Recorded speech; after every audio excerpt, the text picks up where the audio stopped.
Get Pucked.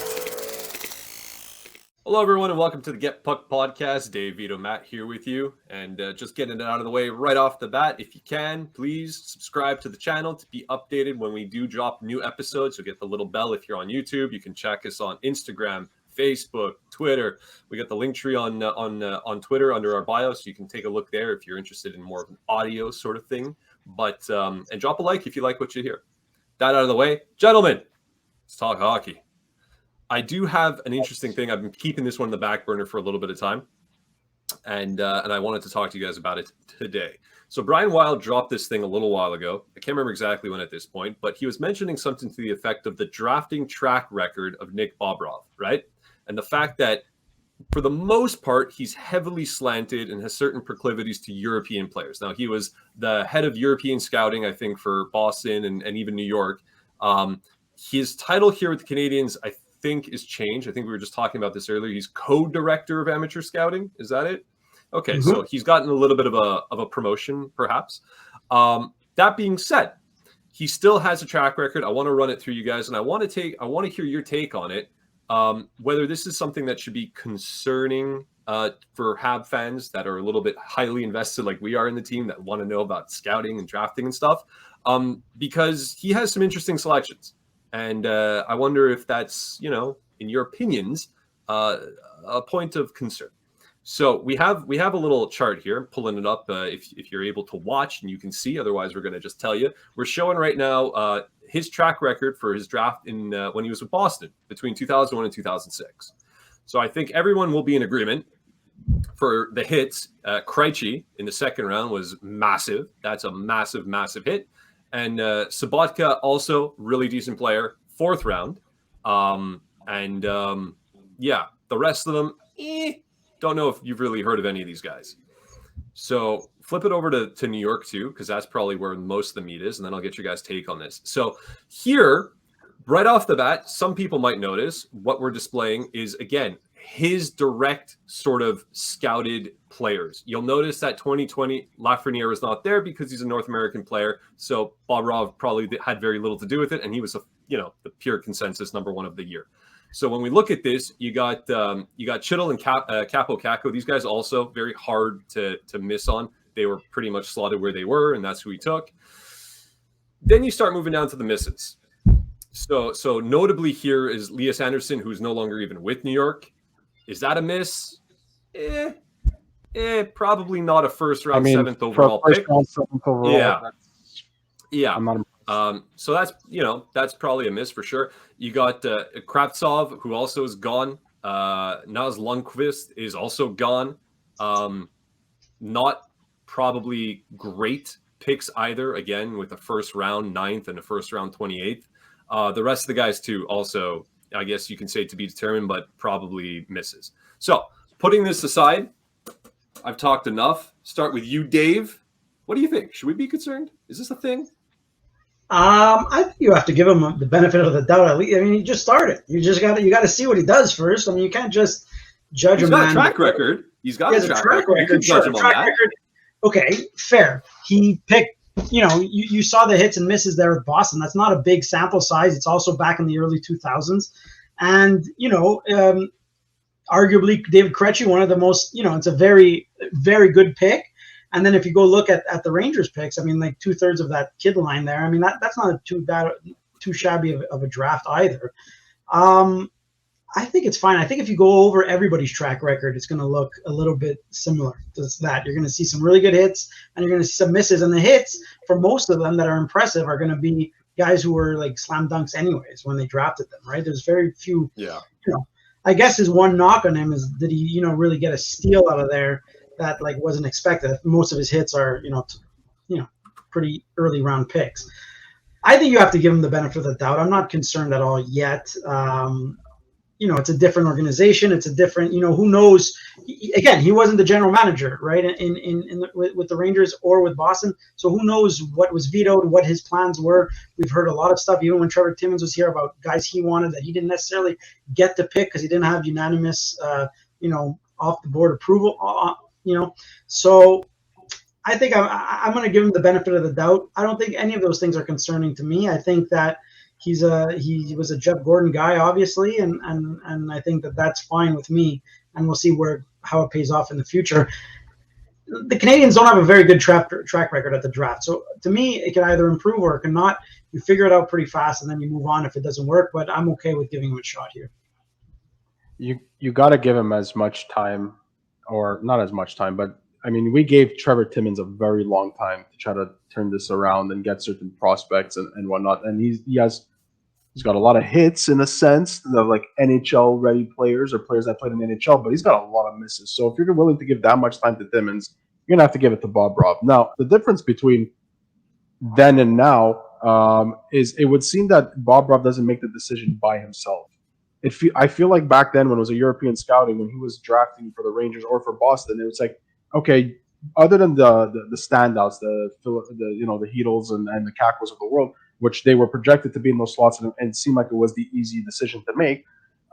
This time around, I don't think Kent Hughes, Marty Lapointe, Vincent LeCavalier are gonna be scared to look at Bobrov and say, no, I think we should go with this, and they're gonna come up to a decision on what they're gonna do for the draft.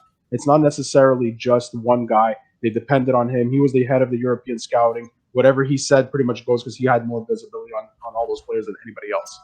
Right? Times have changed. There's a lot of media out there. There's a lot of things that you can watch certain players and scout certain players from afar. So I don't think it's going to just be whatever Bobrov says. So to Dave's point, you'd have to give him the benefit of the doubt with Montreal.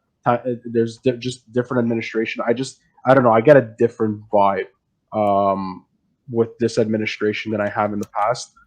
And when you look at the picks that he made, okay, it's still to be determined with Hedel and Kako, but you kind of see they're starting to come out. And yeah, there's those other players like Nils Lundqvist and then that were traded away, and Kravtsov were traded away, but they weren't traded away just because they weren't good. They were traded away because they didn't fit on the team. And it's like they identified in the New York Rangers the core of who they want, and now they use those players as trade chips to acquire other players to round out their team a little more. So are they really misses, those players? I know they're like on the list, they were TBD, and shout out to cheering the logo for that list. But at the same time, it's under TBD. I wouldn't call them a miss just yet. It really is still to be determined. And they did get good trade chips to round out their team in the New York Rangers. And then what can you say about Krejci? Really, Krejci's been great. He's won Stanley Cups with the Boston Bruins, a Stanley Cup with the Boston Bruins. They're having one of the best years in NHL history with Krejci there. He's not the main piece and the reason for it, but and Sobotka had a decent career in the NHL. He did some stuff. I mean, is a wonder, is fantastic, but he's a 4th-round pick, and he played 500 games. He did well. I think the main takeaway to circle back, and again, I wish I had his tweet up, but I'm remembering it a bit better now. It's not so much the hits and misses per se. I think it's for whatever reason he being Brian Wild when he wrote the tweet said something to the effect of, it seems like he's very persuasive in the room and that people listen to him, and he has a long history with Jeff Gorton, who is here now, so he has I don't know, means of convincing him to see things his way. And I think it was more along the lines of, because he's so heavily focused on European prospects, is that the concern? Are the Habs potentially tunnel visioning towards Europe more so than players in North America? And then, that got raised, I think, because of the Slavkovsky first pick, which also reinforced that. To that point, right? Okay, maybe you could say it, but Slavkovsky was pretty much he was in the conversations for number one. It could have gone either way, Logan Cooley, Shane Wright, but Slavkovsky's name was in the mix. Okay, and then you saw what he did on the international stage at the World Juniors, and then all of a sudden it's like, okay, Slavkovsky for the most part is the number one guy. There were still some people saying Shane Wright, but then Shane Wright will start to fall out of favor. But then go look at the rest of the draft. Lane Hudson, North American. Owen Beck, North American. And you know what I mean? So it's going to be one of those situations where they were later on, right? They were later on. And Philip Messar was also drafted in that first round, but it was, you watch Slovakia at the same time. But at the same time, it was balanced out. It's not as though whatever Bobrov says goes. You could tell by that last draft that it was a mix. It seems like they all spoke with each other, and Kent Hughes has a history with some of the players that were drafted.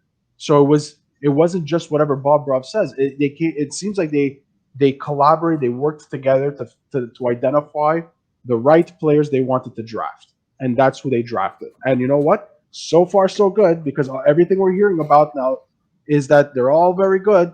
Slavkovsky, okay, he's got probably the most pressure out of all of them because he was the first overall pick. But at the end of the day, look what we're hearing about Lane Hudson. Look what we're hearing about Owen Beck. Look what we're hearing about Messar. Everything is going well so far. Let's see how it goes once they get to the NHL. That's fair. Okay. I mean, I just brought it up because I was curious. I thought it was an interesting thing to think about, but I didn't know you had such strong feelings, Vito. I mean, I would have totally changed the way I approached this question. But I do want to get, yeah. Let me talk about another little rumor thing that came out, and I thought this was interesting too. And I think you also have strong opinions about this one, so we'll see. Philadelphia is like circling the drain, right? Total dumpster fire going on over there. They fired the GM, replaced with Danny Briere in the interim. So a lot of stuff going on. Danny Briere came out and said it's not going to be a quick turnaround. It won't be a retool. This is a proper rebuild. It's going to take a few years. So needless to say, the rumors flying right off the bat with their goaltender, Carter. So what to be done with Carter Hart? And so some people are suggesting the Habs should take a run at this kid. Dave, is Carter Hart the solution to the goaltending problem issue that exists in Montreal, or should they steer very far away? I mean, I don't know if he's the solution. He could be.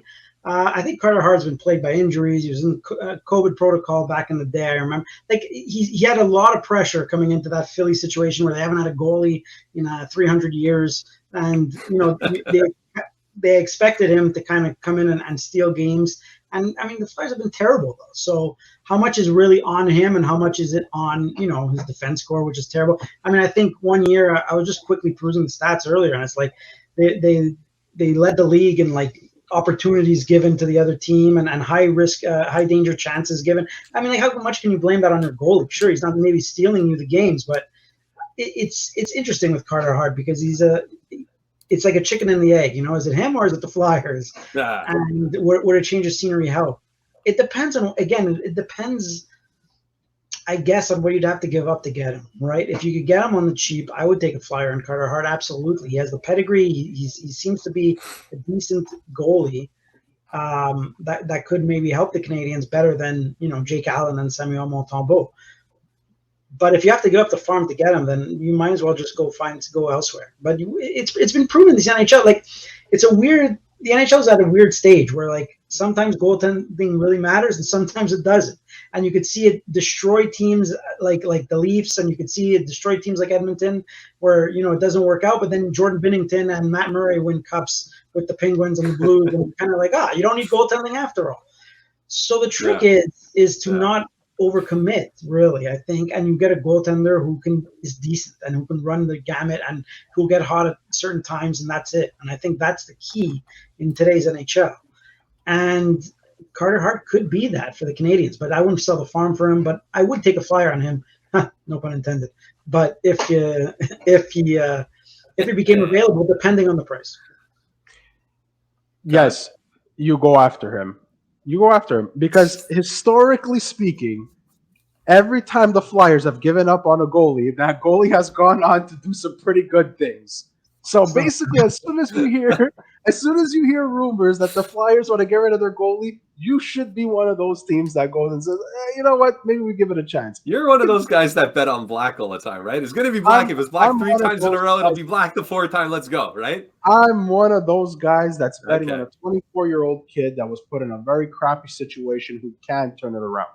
He wasn't a first-round pick goalie. He was in the early second round, if I'm not mistaken. But he was a good goalie, and he showed that he could do things at the NHL level. There's something that happens when you get under the magnified glass of the Philadelphia Flyers and their fan base. There's something that they do to goalies.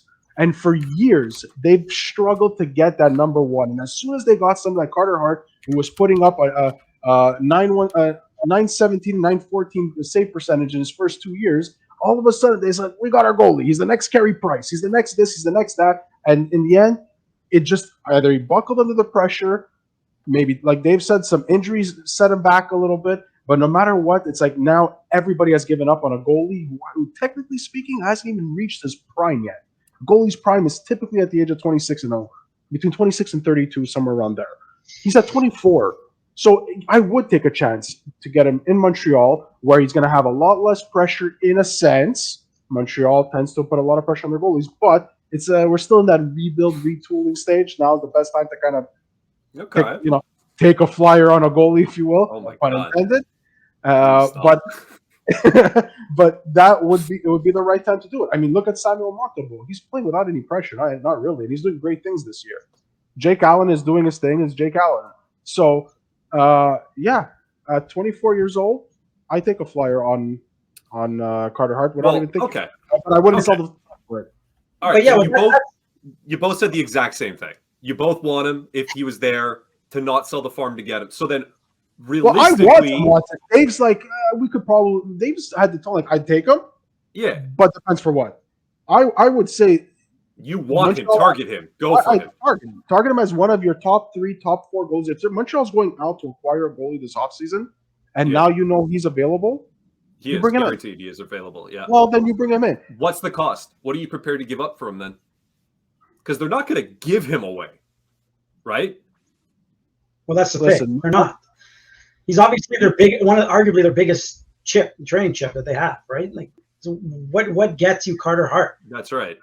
Well, what do they lack? They lack defense, right? It's a rebuild. It's a full rebuild. So you got to give them something that's going to be worthwhile in the future. It's prospects they're going to want. Prospects. They're going to need picks, whatever. Montreal seems where Montreal's got their prospect pool is very strong right now is on defense. They've got defensemen that they don't even know what they're going to do with them. Like people are talking about Jaden Struble, what's going to happen with him? Is he going to sign or not? Because he looks at the depth chart of the Montreal Canadiens like, where do I fit in this? Norlander, where is he? Now, again, I'm not saying that's the piece that goes for Carter Hart, but now you start talking, okay, a pick. Now, I wouldn't give a first for Carter Hart. Don't even talk to me about a first. But maybe we'll start talking about a second, a third, plus something else. Make a package that is worth it, because if they're going to go in a rebuild, like you said, they're going to need prospects and picks. And what they definitely need is centers. Montreal might not want to go to center route with them, but they need defense too. So it's interesting because I just don't see Philly trading him. Like, the guys, you said it yourself. He's 24 years old. Like, at what point do you stop giving up on your goaltender so young if you're the Flyers, right? Like, I think that he's part of the rebuild. Like, to me, it doesn't make sense.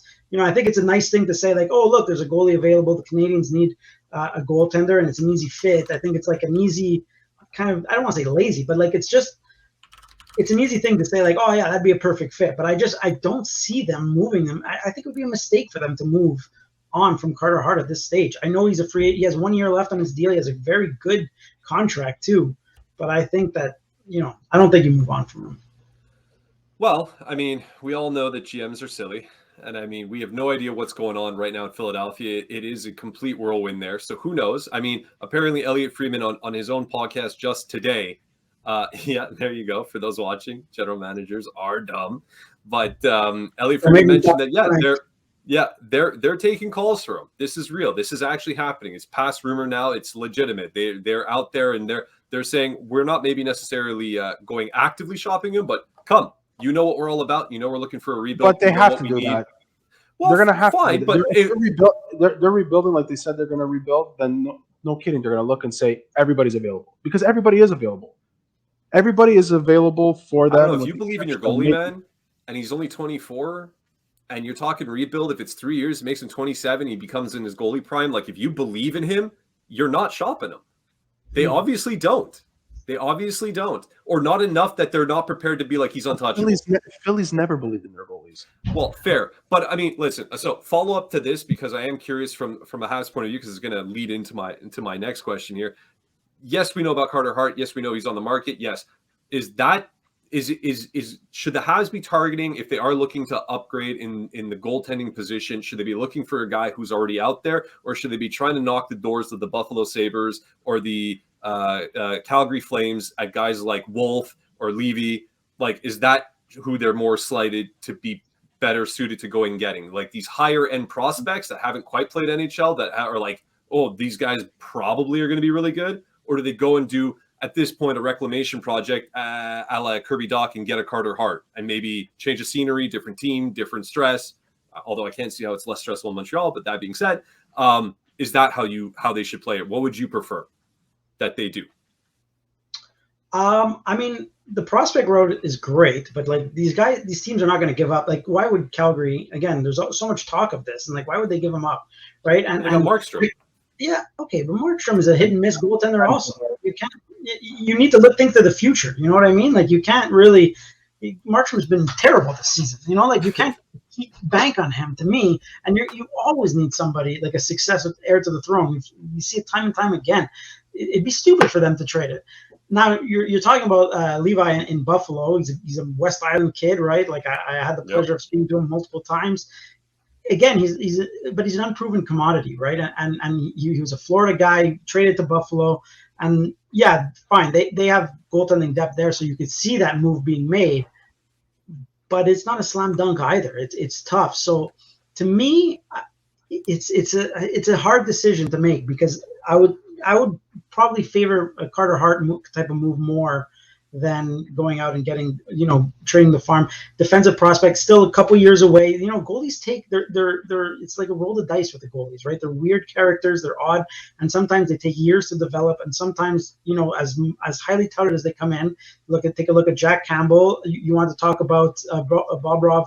You talk about Hannu Toivonen or whatever in Boston, where he was touted as the next coming, and it didn't work out there either. So goalies are hit and miss, and so to me, you almost go get there was talk of Samsonov yet last year with Washington. Yep. They had a little bit of interest in there. I think that's the route they're going to go, and I think that's a better route for them to go than to go get a prospect, which I think is going to be very difficult to snag. And then once you got him, it's not a slam dunk.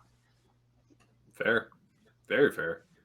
I guess it's going to depend where Montreal sees themselves. If they see themselves after this coming draft, that they're like, okay, our cupboard is full enough now. It's time to start competing, and we want somebody that's a little more proven. Then they're going to go to Carter Hart, maybe Thatcher Demko, because we know his name is out there too. They might go for somebody that's a little more seasoned, a little bit more advanced in their development versus somebody like Levi. It doesn't mean that they don't address their cupboard at the goaltender position, because they should. But to Dave's point, getting somebody like Levi or Wolf or Wallstad or any of those names that have gone in the rumor mill, some of which I don't even think are even on the block, it's just people trying to connect dots. It would take them a few more years, and you have players like Suzuki now, you have players like Caulfield, you have Doc, where they're further along in their development and further along into where the Canadiens are going to be in the next couple of years. They may not want to start all over at the goaltender position, not sure what they're getting.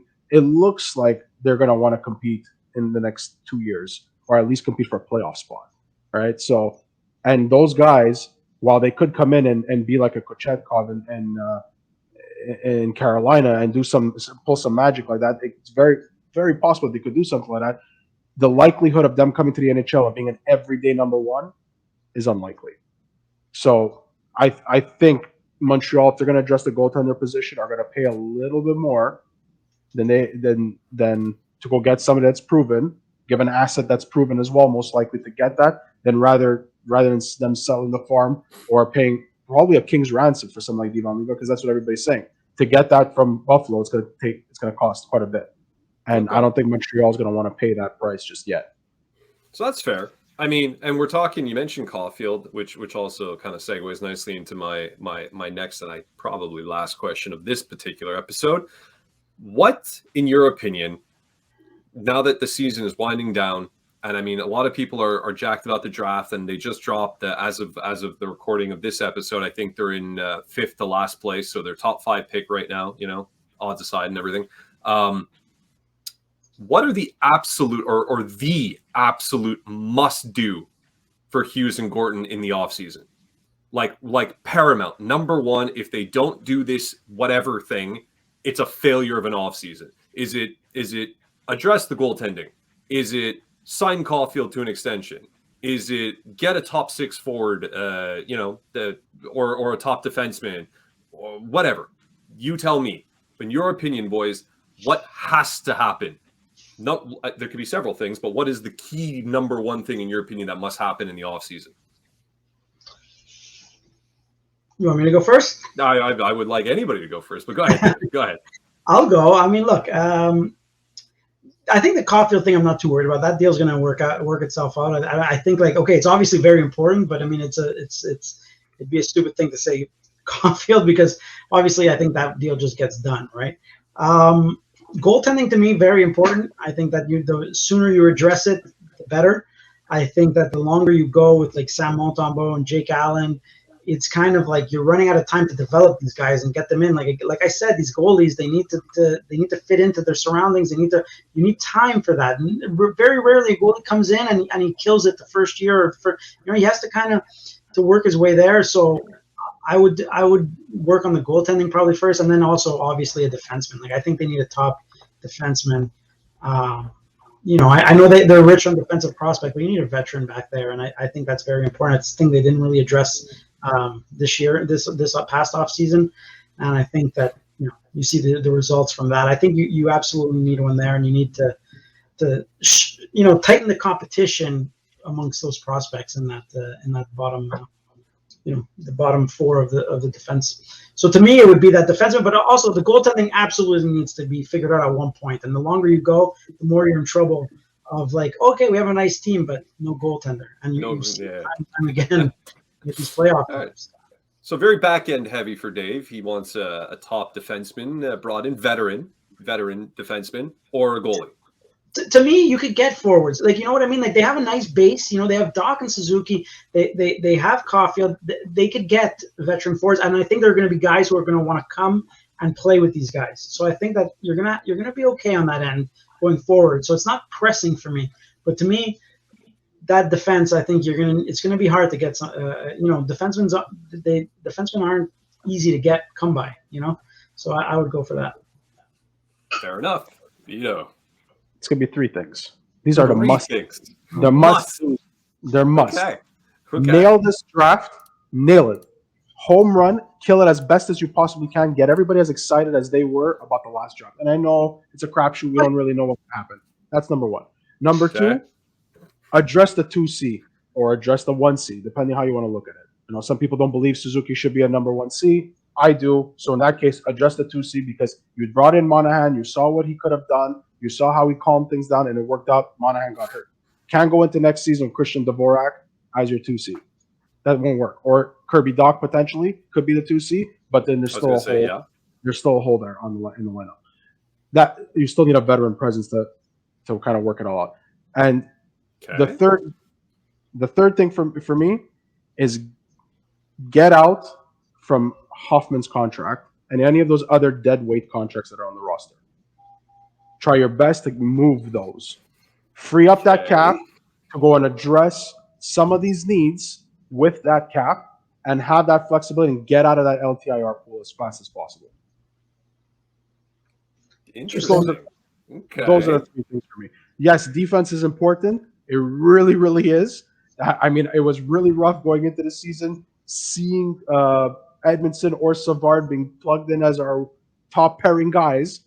When they should really be on the third pairing on a good team, and on a second pairing just to fit in whatever if you need to fill a hole. But other than that, it was tough to see that. But I think that those are more pressing, in my opinion, than the defense, because Montreal's got defensemen to be excited about. That's okay. Very interesting. I mean, aside from the draft, because I think that's a given. Everybody's like, you have to nail the draft, so that's not going to necessarily be a paramount on my list. I think that's just a pure given. Also, that's like you only know the result of that like 5 years down the line. So. No, true. You're right. We got to figure that out at the end of the. Yeah, this is one of Montreal's drafts where they have, like last year, have a lot of picks, right? And from rumors are that Kent Hughes wants to try to still get another first round pick. So it's like they're putting a focus on this draft specifically. Plus, what everybody's saying that it's a deeper draft than usual. You want to nail this draft. Okay. No, listen. I mean, I don't think anything you said is wrong there. I think they absolutely have to do all those things. I think, in fact, they have to do everything that Dave said too. I think it's a very, very long list of must-dos for this offseason. paramount, if you were to ask me, the very top, I mean, it's tough, man. I mean, the goaltending, I think because of what Monty and Allen showed this year, I think they might use them one more year. I don't know if they're going to address the goaltending, even though they ought to, unless if something falls in their lap, like the Carter Hart thing, maybe. But I don't think they're going to go out and do something. The veteran sort of defensive presence there, again, to your point, Dave, I don't see many that are available, and the ones that you're going to want there, these like higher end 1 or 2D guys, I think we're going to have to develop our own between the Ghoulies of the world and Harris and all the other prospects that we have. Like if someone could ascend and really get up there, I think that's probably rather the way that this team is going to get a top 2 defenseman. Up front, again, to Dave's point, following up on that one, I don't know if I'm so inclined about the top 6 forward to bring somebody in. Let me just quickly fix my camera here. It's driving me crazy. But yeah, we have a lot of prospects. We got a lot of guys that stepped up this year. I think a lot of those guys are going to slot into some of the vacancies that are out there. We have no idea what they're going to do with whatchamacallit. Why am I blanking on his name? The kid they just got from Dallas. Guryanov. It's a very small sample size. There's still about another, dozen or so more games left. So they'll get to see a bit more of him, but are they going to offer him a contract? I have no idea. But you got things like Harvey Pinard, who has absolutely made a case for himself to at least really be looked at. The Yelonins, Anthony Richard, less so, but still incredibly good season in the AHL. Is he going to be bottom 6? Who knows? So they got a lot of guys that they're going to probably move up. Okay, so on defense, I know you're saying it's going to be hard to who's available. A good defenseman to add to the Montreal Canadiens in this mold. It's not going to be this guy, but somebody like Ekholm. Somebody like Ekholm would be a good acquisition for the Montreal Canadiens. There's not a lot of Ekholms out there. Where are you getting them? I understand that, but they could go and try look at other teams who may have an Ekholm type player that would fit on the Montreal Canadiens and try to acquire something like that. The Ekholm type players that are out there. Every year they just pop up randomly, right? Chychrun came out of nowhere, kind of. Arizona, maybe people had saw it coming because he was Arizona, but his availability last year came out of nowhere. You guys got Hampus Lindholm, you know what I mean? When he went to Boston, it was kind of like no one 2 years before that was saying, oh yeah, there's going to be a Hampus Lindholm available, right? Like you got to kind of see what's happening. When Dougie Hamilton got these guys, they just happen. Like the general managers have their fingers on the pulse, and they're there and they're making calls about guys that we're dreaming of or not even thinking, not even on the radar yet. So these guys every year, there's guys that move, right? And you have to be there and alert and get them. That was Bergevin's biggest flaw is he stood there at the obvious avenues waiting for seemingly for these centers and the centers don't come off trees and nobody gets dealt, and then they were all getting traded on the back roads, and that's what you kind of got to keep your eye on the pulse for when it comes to these guys, because every single year you could go back, good players are dealt. You just have to be the one to get them. Yeah. I mean, and I guess to your point, right? When we look back historically at the team in the last 15 years, it was a lot of the Marc Bergevin tenure, and you're right. That was not one of his strengths. He was real good at finding deals for other guys that fit on a third line and stuff like that, and a bottom 6 pairing. He was phenomenal at that, but swinging for the fences was not his forte. A name that popped to my head, I mean, I don't know if he would be the guy, really, but there was a lot of talk before about it with John Klingberg, right? Would he be the guy? I don't know. He's the only one that I can think of that, like, theoretically would be a 1-2. Although he wasn't playing very well in Anaheim this year, so I don't know if that was a one-off. Yeah, who was? Yeah, that's fair. That's fair. But I mean, that'd be the only name. But to come full circle on it, yeah, I mean, they have a lot of needs. I'm curious to know what's going to happen. I think that's the fun part about this team and where they're at today. It's even though the season is winding down and they're like in the basement as far as they can possibly go practically, there's a lot of optimism, a lot of good things to look for, and to kind of see the master plan unfold, right? I think that's the fun part about this as like a really engaged fan with this team, that, Hughes and Gorton are there and they're working on this plan, right? They must have some notion of a semblance of a roadmap that they're following. And they got things that they're addressing and they're taking it step by step, and us getting to sit there and watch this thing unfold. And I think most of us have a lot of faith in this management. They haven't really done anything so far to really betray the trust of the fans. So where they stand today, it's a really exciting time to be a fan of this team and for the future of the club. So I'm just excited for the offseason. Like, just bring me the offseason already. I think the playoffs are going to be great. Little side note, I think we're going to have a phenomenal playoffs, not for the Canadiens, clearly, but just in general for hockey. If you're a fan of hockey, I think there's going to be some really good matchups. So that'll be fun. But then give me that offseason, baby. I'm ready. Just plug it right into my baby. You were asking me for who's a player? I just thought of it. Okay, who's the echo guy? Go ahead. I would like the Montreal Canadiens to acquire Colton Parayko. Colton Parayko. Vito's name. Put on the board. Put on the board. Put on the board. All right. 29, right-hand shot. Could put up some points. He's been around the NHL a little bit. He's a big guy, 6'6". Why not? Okay. We'll circle back to this one. We'll come back. Colton Parayko on episode 48.